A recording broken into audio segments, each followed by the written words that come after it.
For this recipe, we're going to need a 1/4 cup of olive oil. We're going to need 3 garlic cloves, 2 teaspoons of dried lemon, 2 teaspoons of oregano, 1 teaspoon of ground cumin, 1 teaspoon paprika, 1/2 teaspoon fennel seeds, 1/4 teaspoon cayenne, 1 teaspoon of salt, and 1 teaspoon of black pepper.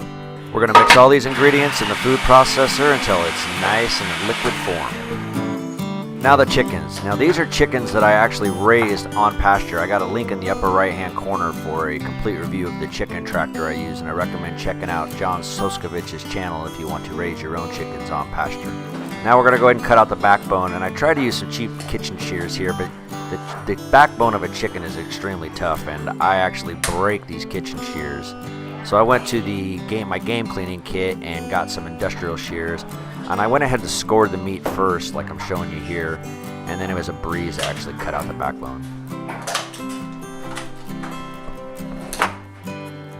Now once the backbone's cut out, I go ahead and I turn it over and I push down on the breast, and I actually make these as flat as I can. It just helps them cook faster. Now we're going to pour that marinade in and just kind of spread it around. Get it in every crack, crevice that I can find.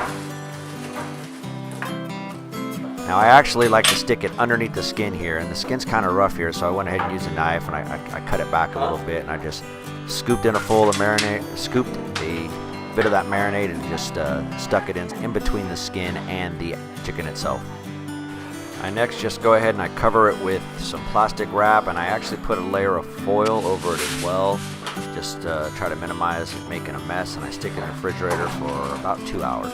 Now I'm going to fire up the Pitboss Rancher XL. I did a full review of this grill just the other day, and there's a link in the right hand corner, but I just set it up to 250 degrees, and once I get to temperature, which takes about 5 minutes, I go ahead and slap the chickens on. I'm going to cook these chickens until their internal temperature is 165 degrees, and I like to move the probe around and try to make sure I get the entire chicken at 165 degrees. Nothing grosses people out more when we cut into a piece of chicken and find a bloody mess. But these are the chickens coming off the grill here, and the only thing left to do now is enjoy this great tasting chicken. This recipe was phenomenal, and next week I'm going to do this in a pork loin, and I'm going to do it a very similar so I hope you check out that video next week. But this chicken came out absolutely amazing, so much flavor.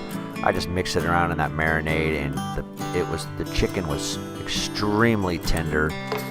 You'll see here I'm cutting a piece, and it's just extremely tender. And if you've never had pasture chicken before, it tastes completely different, and it's absolutely amazing. I hope you enjoy the video. Subscribe, like, and share. I'll see you again.